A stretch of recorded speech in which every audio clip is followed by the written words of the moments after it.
Hello everyone, welcome to Sarvodaya Gurukul. दोस्तों, स्वागत है आप सभी का एक बार फिर से आपके अपने यूट्यूब चैनल सर्वोदय गुरुकुल में।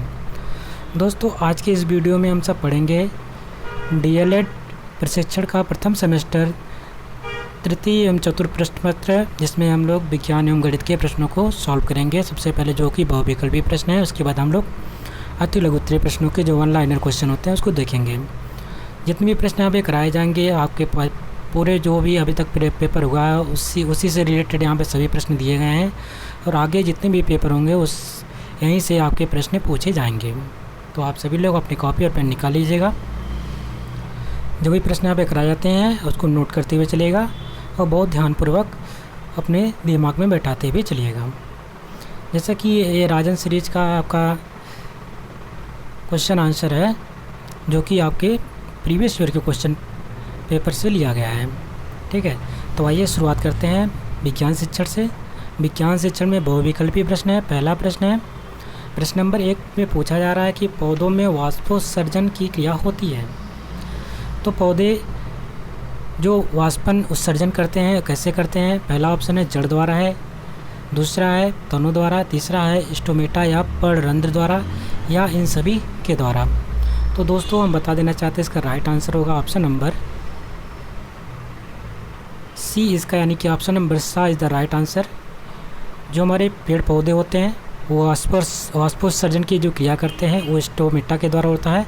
ये एग्ज़ाम में कई बार पूछा जा चुका है, तो आप ध्यानपूर्वक इसको नोट कर लीजिएगा ना, या इसको हिंदी बोलते हैं पर्णरंध्र। ठीक है, पर्णरंध्र बोले तब भी आपको यही ऑप्शन लगाना है, या स्टोमेटा बोले तब भी आपको यही ऑप्शन लगाना है। बढ़ते हैं सेकंड प्रश्न की तरफ। सेकंड प्रश्न है लाइकेन है। लाइकेन क्या है? परजीवी है, सहजीवी है, मृतोपजीवी है, या ये सभी? तो दोस्तों, लाइकेन हमारा सहजीवी होता है। सहजीवी का कार्य क्या होता है कि एक दूसरे पर निर्भर रहते हैं, लेकिन दोनों के लिए कोई कहीं ना कहीं वो लोग आवश्यक होते हैं। ठीक है, तो लाइकेन हमारा एक प्रकार से एयर पोल्यूशन का सूचक होता है। अगर कहीं पर एयर प्रदूषण होता है तो वहाँ पे लाइकेन नाम का एक पौधा होता है, ये गायब हो जाते हैं। ठीक है, और इसका एक कार्य और होता है, जो हमारे आम्ल और क्षार में डिफरेंट निकालने का तरीका होता है। इस जो लिटमस पेपर बनते हैं ये इसी लाइकेन से बनते हैं। तो ये क्या होता है? हमारा सहजीवी होता है। थर्ड प्रश्न है, तीसरा प्रश्न पूछा जा रहा है कि परजीवी पौधे हैं। कौन कौन से परजीवी पौधे होते हैं? पहला ऑप्शन है अमरबेल, दूसरा है चंदन, तीसरा है रेफ्लेसिया, या इसमें से ये सभी। तो दोस्तों, इसका राइट आंसर हो जाएगा ऑप्शन नंबर द, यानी कि इसमें से सभी ऑप्शन सही हैं। जो हमारे परजीवी पौधे होते हैं वे किसी दूसरे ऊपर निर्भर रहते हैं, अपना भोजन दूसरे से प्राप्त करते हैं, इसलिए उनको परजीवी पौधे कहा जाता है। ठीक है, प्रश्न नंबर 4 है मृतोपजीवी पौधे होते हैं। मृतोपजीवी पौधे कौन से हैं? पहला ऑप्शन है कुकुरमुत्ता, यानी कि मशरूम, दूसरा है मोनोट्रोपा, या तीसरा है आ और बा, इसमें से दोनों, या इसमें से कोई नहीं। तो दोस्तों, इसमें से option number C is the right answer हो जाएगा, क्योंकि यहाँ पे दोनों जो है कुकुरमुत्ता, इसको हम मशरूम कह सकते हैं, और मोनोट्रोमा कैसा होता है कि मृतोपजीवी पौधा होता है। ठीक है, प्रश्न नंबर 5 है कीटभक्षी पौधे कीड़ों पर भक्षण नाइट्रोजन की कमी को पूर्ण करने के लिए करते हैं। कीटभक्षी पौधे हैं। तो पहला ऑप्शन यहाँ पे दे रहा है कि ड्रोसेरा, दूसरा है नेफेंथीस, तीसरा है यूट्रिक्लेरिया, या ऑप्शन नंबर द सही सभी। तो दोस्तों, इसमें से सभी सही हैं। जो कीटभक्षी पौधे होते हैं वो नाइट्रोजन की कमी को पूर्ण करने के लिए करते हैं, उसका भक्षण करते हैं, और जिनका नाम है ड्रोसेरा है, नेफेंथीस है, यूट्रिक्लेरिया है। और नेफेंथीस, जैसा कि आपको ध्यान है, मेघालय के जो गारो खासी पहाड़ियाँ वहाँ पे पाई जाती हैं। ये क्या करती हैं?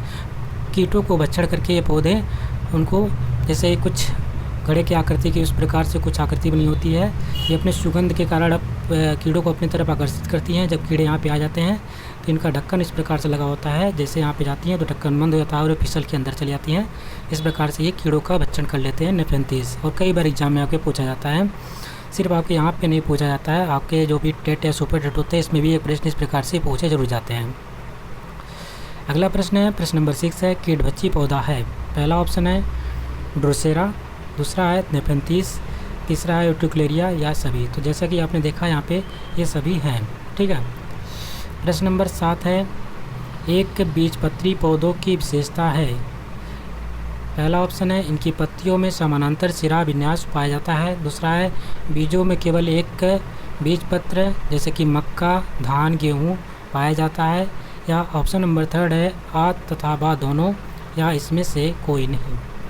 तो दोस्तों इसका राइट आंसर हो जाएगा ऑप्शन नंबर सा। जो हमारे एक बीजपत्री पौधे होते हैं, इनकी विशेषता क्या होती है, इनकी पत्तियों में समानांतर सिराएं विन्यास पाए जाते हैं, पहली बात तो। दूसरा क्या होता है कि बीजों में केवल एक बीज पत्र जैसे कि मक्का, धान, गेहूँ पाया जाता है। यानी इसका राइट आंसर हो जाएगा ऑप्शन नंबर सी, आ तथा बा दोनों। प्रश्न नंबर 8 है, द्विबीजपत्री पौधों की विशेषताएं क्या होती हैं। तो पहला ऑप्शन दे रखा है, इनकी पत्तियों में जलिकावत सिरा विन्यास पाया जाता है। दूसरा ऑप्शन है, बीजों में 2 बीजपत्र जैसे कि 2 दाल, चना, मटर, सरसों पाया जाता है।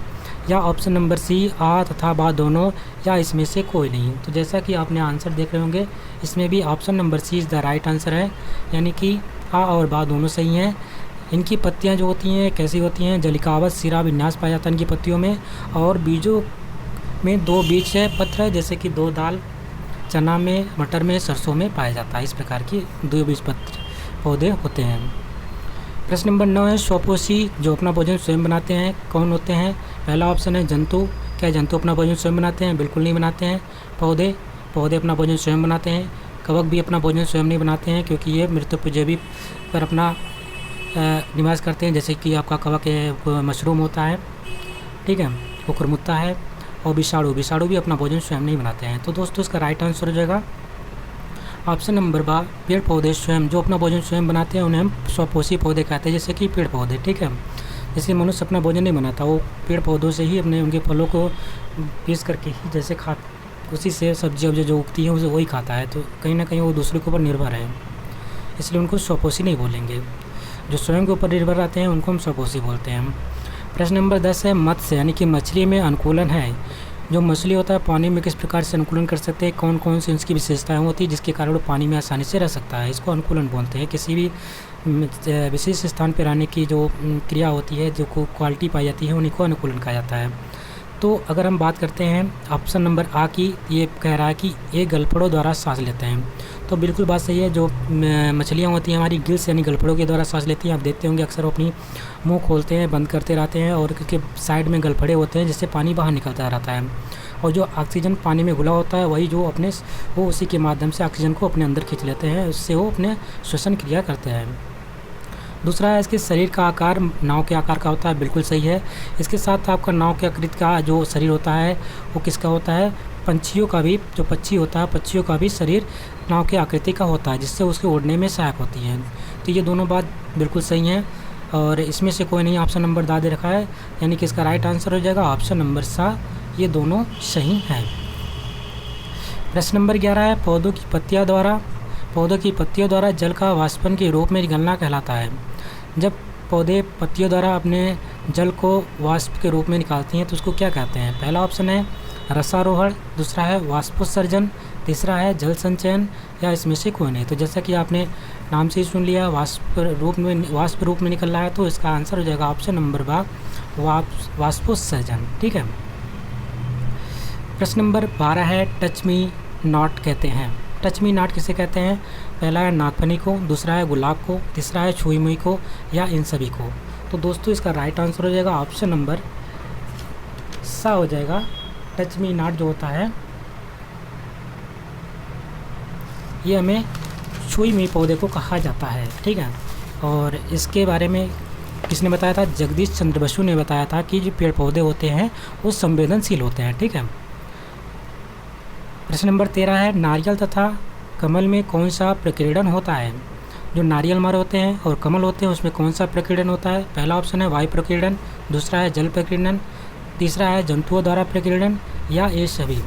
तो दोस्तों इसका राइट आंसर हो जाएगा ऑप्शन नंबर बा, यानी कि जल प्रकीर्णन। आप देखते होंगे नारियल के फल होते हैं वो अक्सर नदी या समुद्र के किनारे होते हैं, तो बह करके एक स्थान से दूसरे स्थान तक चले जाते हैं, जिससे वहाँ पे दूसरे स्थान पर फिर से एक नए नन्हे पौधे का विकास होता है उससे बीज के माध्यम से। उसी प्रकार से कमल का भी बीज जो होता है जल के माध्यम से एक स्थान से दूसरे स्थान तक उनका बीज का प्रकीर्णन होता है, और यही क्रिया हमारा क्या कहलाता है, जल प्रकीर्णन कहलाता है। यानी कि इसका राइट आंसर हो जाएगा ऑप्शन नंबर बा।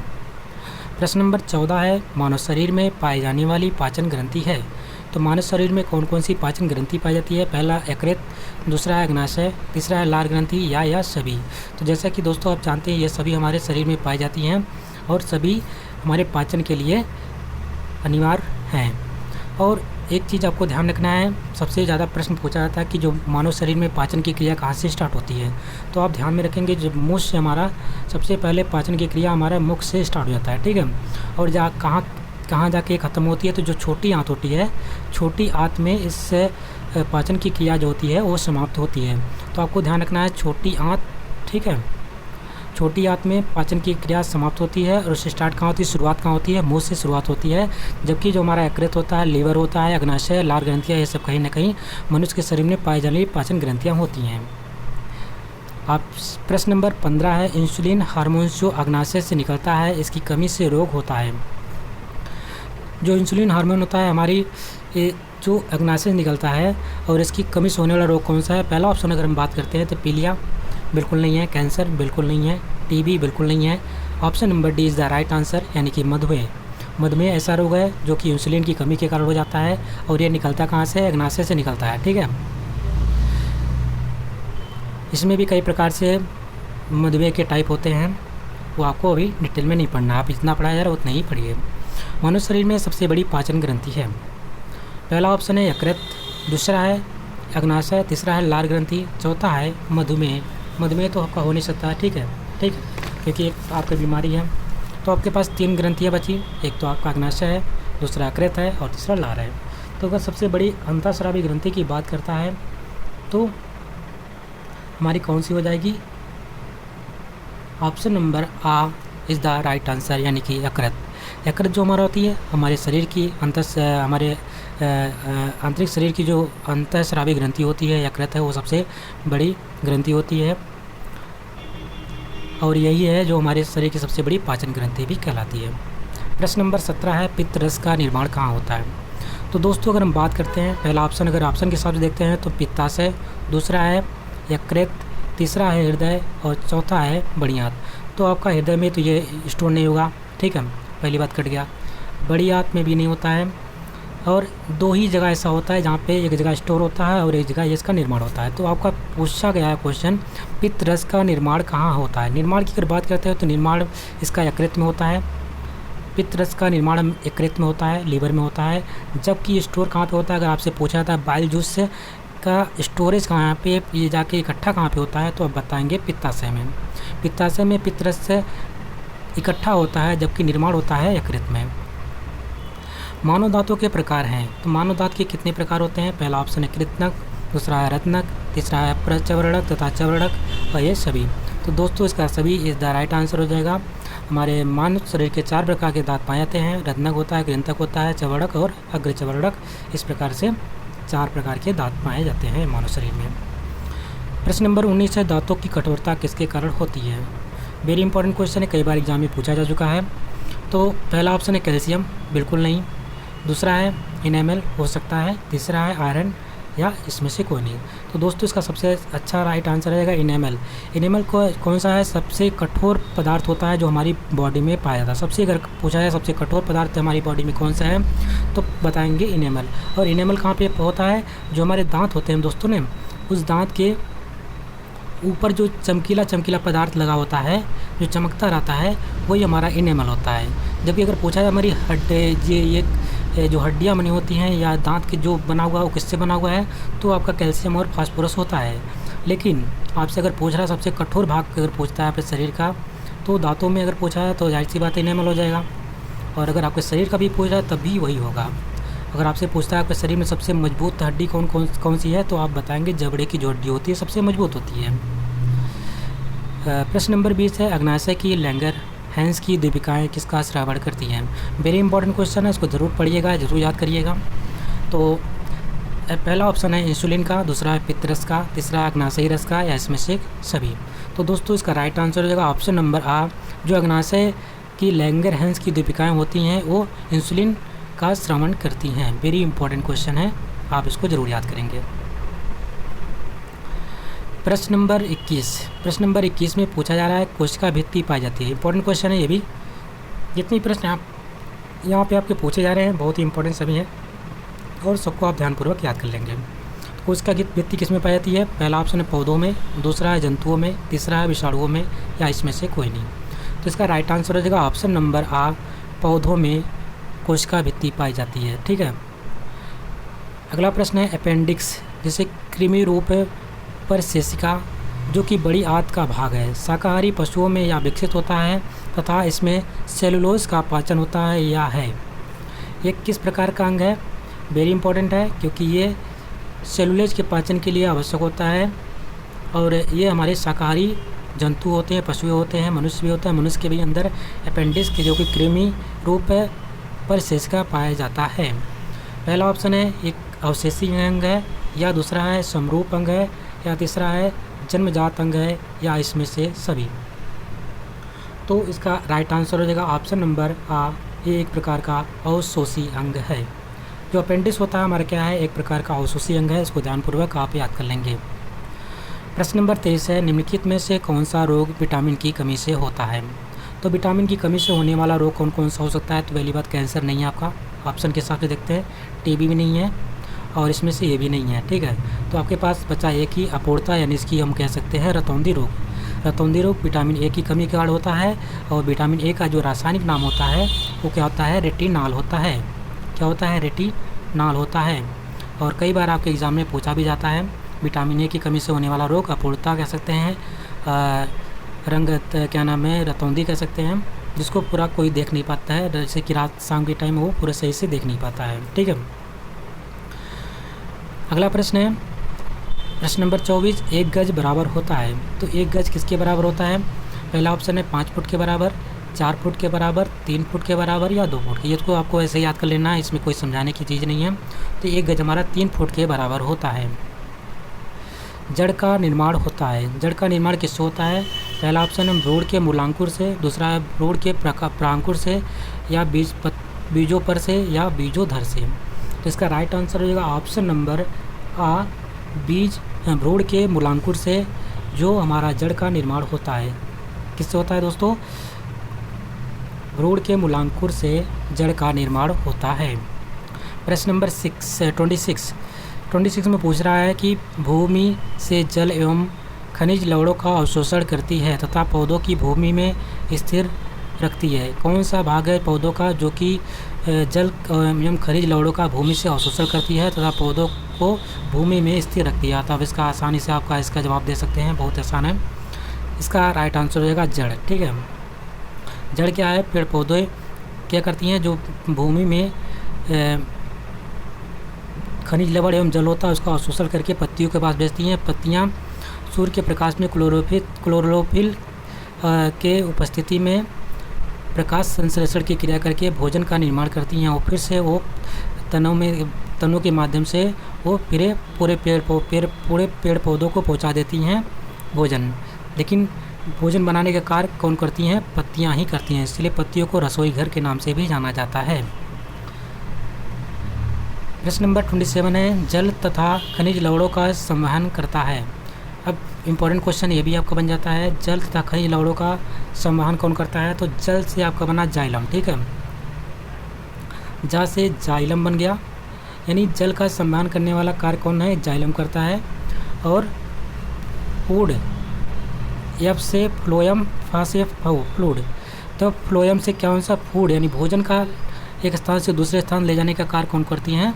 फ्लोएम करती हैं। तो ये पेड़ पौधे के 2 भाग होते हैं। जाइलम का कार्य क्या होता है? जल को एक स्थान से दूसरे स्थान तक पहुंचाने का कार्य जल का होता है। और फ्लोएम का कार्य होता है फूड, यानी कि भोजन को एक स्थान से दूसरे स्थान पर पहुंचाने का कार्य फ्लोएम का होता है।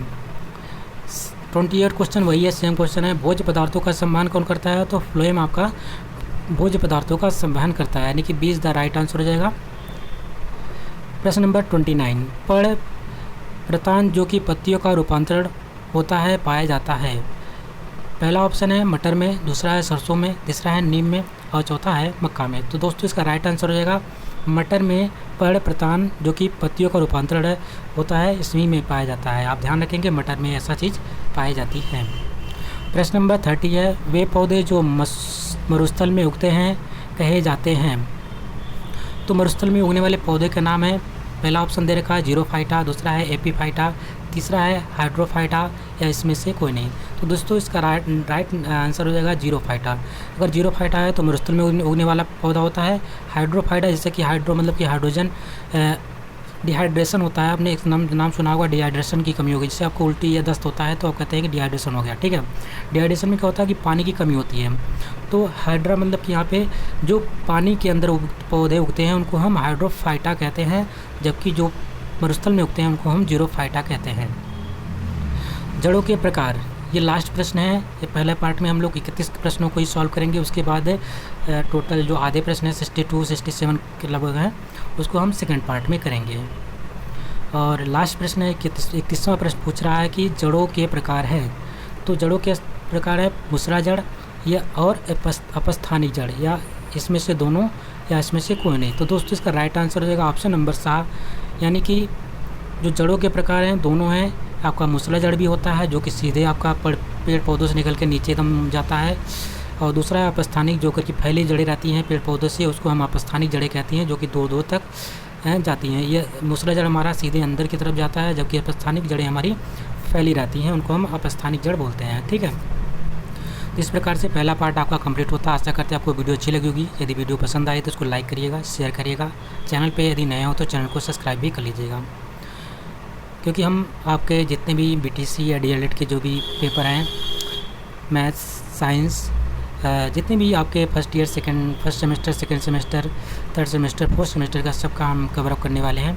तो आप लोग बने रहिए चैनल पे, और चैनल पे अगर नए हो तो चैनल को सब्सक्राइब भी कर लीजिएगा। मिलते हैं एक नए वीडियो में, तब तक के लिए नमस्कार, जय हिंद।